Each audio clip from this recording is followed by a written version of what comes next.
முன்னாள் முதல்வர் ஓ பன்னீர்செல்வம் திமுகவில் இணைந்தார். முதலமைச்சர் ஸ்டாலின் முன்னிலையில் திமுகவில் இணைந்த நிலையில் இணைப்பு படிவத்தில் கையெழுத்திட்டார்.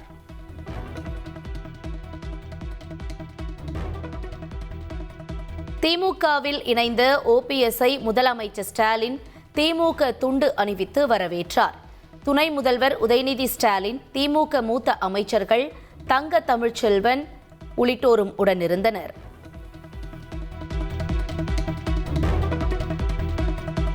பெரும் மகிழ்ச்சியோடு திமுகவில் இணைந்திருப்பதாக ஓ பன்னீர்செல்வம் தெரிவித்துள்ளார்.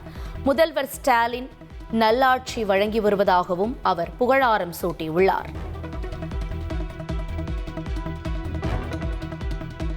ஆணவ போக்கில் இருக்கும் இபிஎஸ் சர்வாதிகாரி போல செயல்படுவதாக ஓபிஎஸ் விமர்சித்துள்ளார்.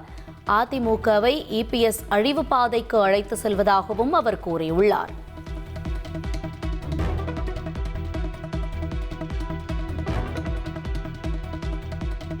முதல்வர் ஸ்டாலின் வாய்ப்பளித்தால் சட்டமன்ற தேர்தலில் போட்டியிடுவேன் என்று ஓபிஎஸ் அறிவித்துள்ளார். சுயமாக சிந்தித்து திமுகவில் இணைந்துள்ளதாகவும் எந்த அழுத்தமும் இல்லை எனவும் அவர் விளக்கம் அளித்துள்ளார்.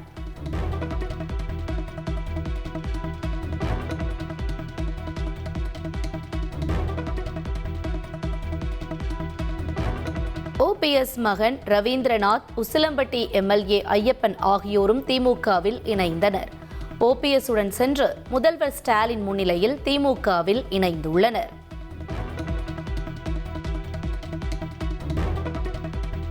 திமுகவில் இணைந்த ஓபிஎஸ் தனது எம்எல்ஏ பதவியை ராஜினாமா செய்தார். ஓபிஎஸ் ஆதரவாளர் ஐயப்பனும் எம்எல்ஏ பதவியை ராஜினாமா செய்த நிலையில் சட்டப்பேரவை செயலாளரிடம் ராஜினாமா கடிதத்தை வழங்கினர். தாய் கழகமான திமுகவில் இணைந்த ஓ பன்னீர்செல்வத்தை வரவேற்பதாக முதல்வர் ஸ்டாலின் தெரிவித்துள்ளார். வரும் தேர்தல் தமிழ்நாட்டுக்கும் பாசிச பாஜகவுக்கும் இடையிலான ஜனநாயக போர் என உணர்ந்து திமுக அணியில் பலர் இணைவதாக அவர் குறிப்பிட்டுள்ளார். திமுகவில் இணைந்துள்ள ஓபிஎஸ்ஐ ஜெயலலிதாவின் ஆன்மா மன்னிக்காது என அதிமுக முன்னாள் அமைச்சர் சி.வி. சண்முகம் விமர்சித்துள்ளார். அதிமுகவை அழிக்க திமுகவால் தேர்ந்தெடுக்கப்பட்டவர் ஓபிஎஸ் எனவும் அவர் கூறியுள்ளார். ஓ பன்னீர்செல்வத்தை மக்கள் பொருட்படுத்த மாட்டார்கள் என அதிமுக முன்னாள் அமைச்சர் ஆர்.பி. உதயகுமார் விமர்சித்துள்ளார். அதிமுகவில் இருந்து நீக்கப்பட்ட ஓபிஎஸ் முகாம் மாறி சென்றுள்ளனர் எனவும் அவர் கூறியுள்ளார்.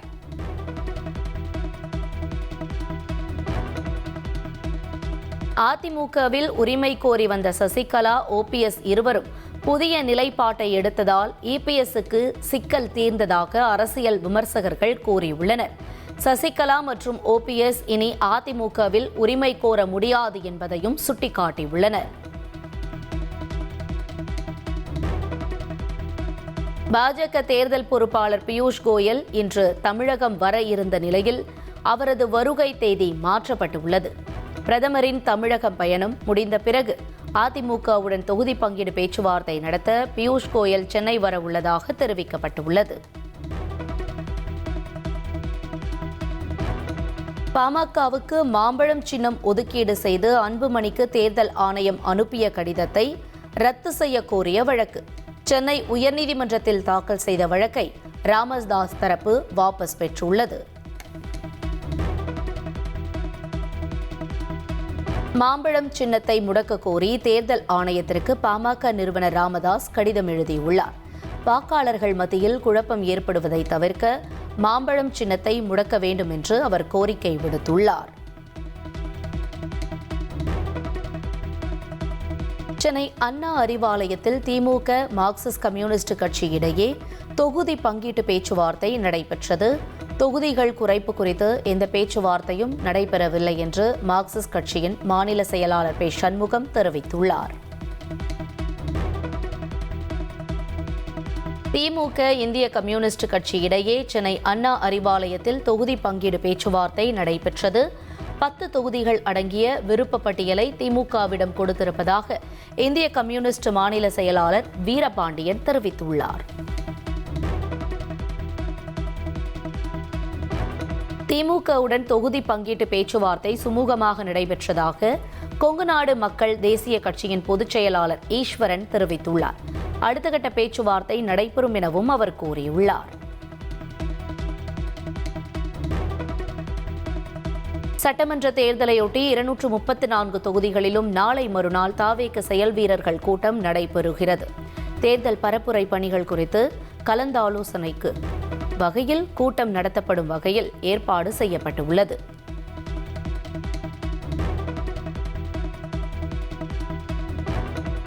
தமிழ்நாட்டில் சட்டமன்ற தேர்தல் நியாயமாகவும் நேர்மையாகவும் நடைபெறும் என தலைமை தேர்தல் ஆணையர் ஞானேஷ்குமார் தெரிவித்துள்ளார். தமிழகத்தின் தேர்தல் இந்தியாவுக்கே முன்னுதாரணமாக இருக்கும் என்றும் அவர் கூறியுள்ளார்.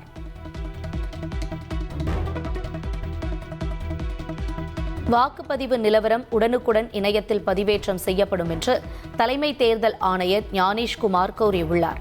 வாக்குப்பதிவு முடிந்த 72 மணி நேரத்தில் அனைத்து விவரங்களும் இணையதளத்தில் பதிவேற்றப்படும் என்றும் அவர் தெரிவித்துள்ளார். பொய் செய்தி பரவுவதை தடுக்க சமூக வலைதளங்கள் தீவிரமாக கண்காணிக்கப்படும் என்று தலைமை தேர்தல் ஆணையர் ஞானேஷ்குமார் அறிவித்துள்ளார். வாக்குச்சாவடிக்குள் மொபைல் போன்கள் அனுமதி இல்லை எனவும் அவர் கூறியுள்ளார்.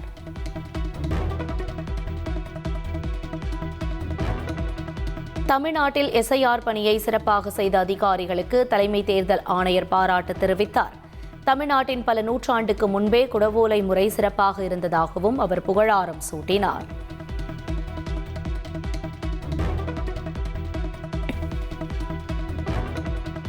கோவை காந்திபுரத்தில் 300 கோடி ரூபாய் மதிப்பீட்டில் கட்டப்பட்டு வரும் பெரியார் அறிவுலக பணிகளை முதலமைச்சர் ஸ்டாலின் ஆய்வு செய்தார். பணிகள் இறுதிக்கட்டத்தை எட்டியுள்ள நிலையில் மார்ச் முதல் வாரத்தில் பெரியார் அறிவுலகம் திறக்க திட்டமிடப்பட்டுள்ளது. புறநகர் மின்சார ரயில் சேவை பாதிப்பு காரணமாக சென்னை கடற்கரை தாம்பரம் இடையே 20 சிறப்பு புறநகர் மின்சார ரயில்கள் இயக்கப்படுகின்றன. சிறப்பு ரயில்கள் எழும்பூர், மாம்பலம், கிண்டி ரயில் நிலையங்களில் மட்டுமே நின்று செல்லும் என்று ரயில்வே நிர்வாகம் அறிவித்துள்ளது. சென்னையில் ஆபரண தங்கத்தின் விலை சவரனுக்கு இன்று 160 ரூபாய் குறைந்தது. 1 கிராம் தங்கம் 14,900 ரூபாய்க்கும், ஒரு சவரன் தங்கம் 1,19,200 ரூபாய்க்கும் விற்பனையாகிறது.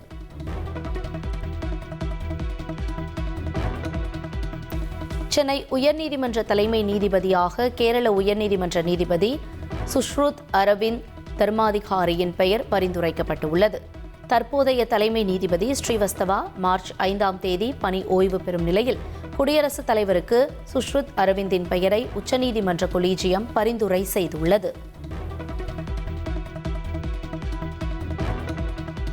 தமிழ்நாட்டில் அமலாக்கத்துறை பதிவு செய்துள்ள வழக்குகள் குறித்து அதன் தலைமை இயக்குநர் ராகுல் நவீன் ஆலோசனை நடத்தினார்.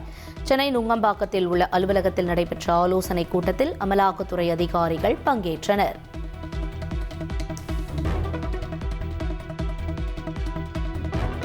மேற்குவங்க மாநிலம் கொல்கத்தா மற்றும் அதன் சுற்றுவட்டார பகுதிகளில் 5.4 ரிக்டர் அளவில் நிலநடுக்கம் உணரப்பட்டது. வீடுகள் மற்றும் அலுவலகங்களில் இருந்த மின்விசிறிகள் மற்றும் பொருட்கள் ஆடிய நிலையில் பொதுமக்கள் வீதிகளில் தஞ்சமடைந்தனர்.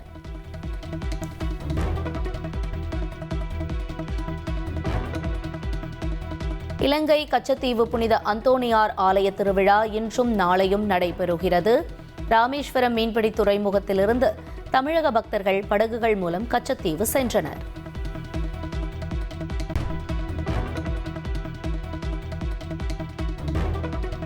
சென்னை எம்ஜிஆர் நகரில் முந்திரி பருப்பு தொண்டையில் சிக்கி 2 வயது பெண் குழந்தை மூச்சு திணறி உயிரிழந்தது அதிர்ச்சியை ஏற்படுத்தியுள்ளது. பெற்றோர் கண்முன்னே குழந்தைக்கு மூச்சு திணறல் ஏற்பட்ட நிலையில் மருத்துவமனையில் சிகிச்சை பலனின்றி குழந்தை உயிரிழந்தது.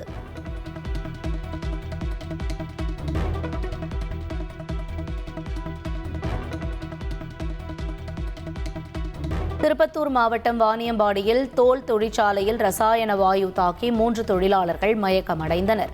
மயக்கமடைந்த தொழிலாளர்கள் வாணியம்பாடி அரசு மருத்துவமனையில் அனுமதிக்கப்பட்டுள்ளனர்.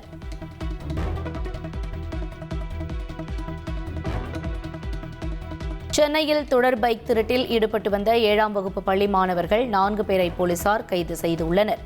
4 பைக்குகளை பறிமுதல் செய்துள்ள நிலையில் தீவிர விசாரணையும் நடத்தி வருகின்றனர். ராஜஸ்தான் மாநிலம் ஜெய்சால்மரில் உள்ள இந்திய விமானப்படை தளத்தை குடியரசுத் தலைவர் திரௌபதி முர்மு பார்வையிட்டார்.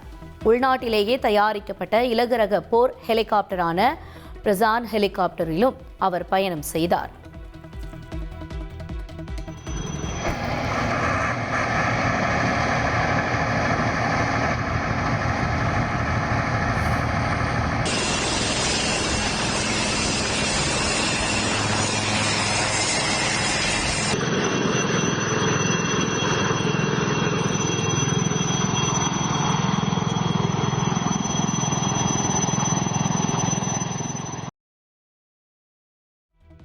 டெல்லி மதுபான கொள்கை முறைகேடு வழக்கில் முன்னாள் முதலமைச்சர் அரவிந்த் கெஜ்ரிவால், முன்னாள் துணை முதலமைச்சர் மணீஷ் சிசோடியா உட்பட 23 பேரையும் விடுவித்து சிபிஐ சிறப்பு நீதிமன்றம் தீர்ப்பளித்தது.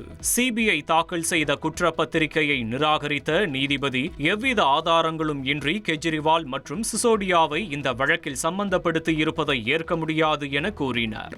மேலும் குற்றம் சாட்டப்பட்டவரை அரசு தரப்பு சாட்சியாக ஏற்று அவரது வாக்குமூலத்தின் அடிப்படையில் விசாரணை நடத்திய முற்றிலும் தவறு என கூறிய நீதிபதி, இதுபோன்ற வழக்கை நடத்திய சிபிஐ அதிகாரிகள் மீது துறை சார்ந்த நடவடிக்கை எடுக்கவும் பரிந்துரைப்பதாக எச்சரித்தார். மதுபான கொள்கை முறைகேடு வழக்கில் சிறப்பு நீதிமன்றம் தன்னை விடுவித்த நிலையில் டெல்லியில் செய்தியாளர்களை சந்தித்த ஆம் ஆத்மி ஒருங்கிணைப்பாளர் அரவிந்த் கெஜ்ரிவால் உணர்ச்சி பெருக்கில் கண்ணீர் விட்டு அழுதார். खबरें दिखाई जाती थी केजरीवाल भ्रष्ट है, केजरीवाल भ्रष्ट है।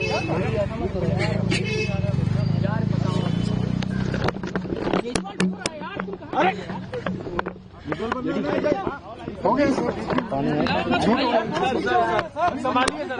संभालिए हिम्मत सर, केजरीवाल भ्रष्ट नहीं है। मैंने केवल अपनी जिंदगी में ईमानदारी कमाई है. அப்போது அருகே நின்ற மணீஷ் சிசோடியா கெஜ்ரிவாலை சமாதானப்படுத்தினார். பின்னர் இயல்பு நிலைக்கு திரும்பிய கெஜ்ரிவால் உண்மை வென்றதாக தழுதழுத்த குரலில் கூறினார். கேரளாவில் அமைச்சர் வீணா ஜார்ஜுக்கு எதிராக போராட்டத்தில் ஈடுபட்ட காங்கிரஸ் மாணவர் அணி நிர்வாகியின் வீட்டின் மீது வெடிகுண்டு வீச்சு. முகமூடி அணிந்து சென்ற மர்ம நபர்கள் வீட்டின் முன்பு நின்று வெடிகுண்டு வீசிய சம்பவத்தின் காட்சிகள் வெளியாகியுள்ளது.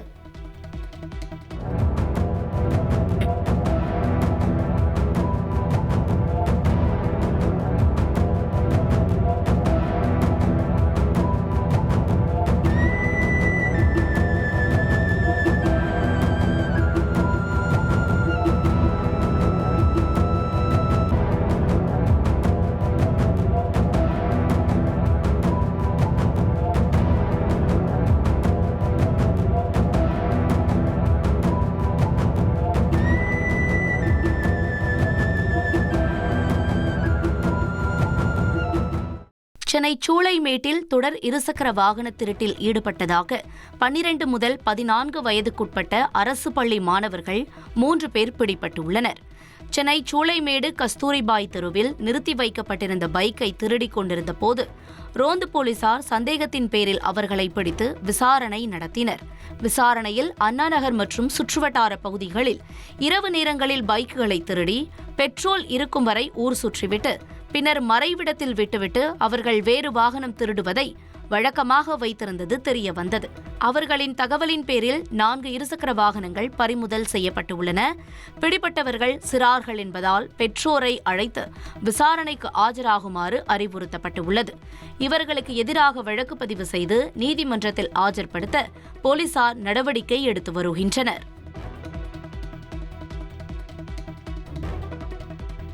பாலியல் துன்புறுத்தல் வழக்கில் தொடர்புடைய பெண்களின் விவரங்களை வெளியிட்டதாக ஓய்வு பெற்ற ஐபிஎஸ் அதிகாரியும் பாஜக கவுன்சிலருமான ஸ்ரீலேகா மீது போக்சோ சட்டத்தின் கீழ் திருவனந்தபுரம் போலீசார் வழக்கு பதிவு செய்தனர்.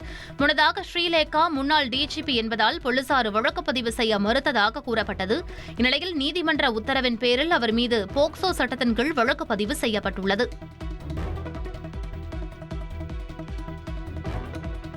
இந்திய கிரிக்கெட் வீரர் ரிங்கு சிங்கின் தந்தை புற்றுநோய் பாதிப்பால் காலமானார்.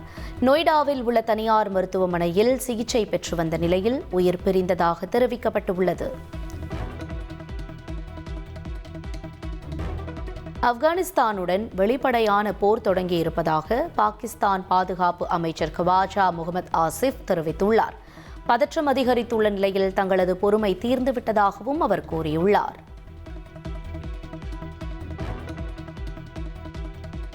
ஆப்கானிஸ்தானின் காபூலில் வான்வழி தாக்குதல் நடத்தியது தொடர்பான வீடியோவை பாகிஸ்தான் வெளியிட்டுள்ளது. இரு நாடுகளிடையே போர் மூண்டுள்ள நிலையில் தாக்குதல் நடத்தியதை பாகிஸ்தான் பாதுகாப்புத்துறை உறுதி செய்துள்ளது. அமெரிக்காவில் WWE முன்னாள் CEO வின்ஸ் மெக்மஹோன் கார் விபத்தில் சிக்கினார். சுமார் 160 கிலோமீட்டர் வேகத்தில் காரை ஓட்டி முன்னால் சென்ற கார் மீது மோதிய வீடியோ காட்சியை கனெக்டிகட் போலீசார் வெளியிட்டுள்ளனர்.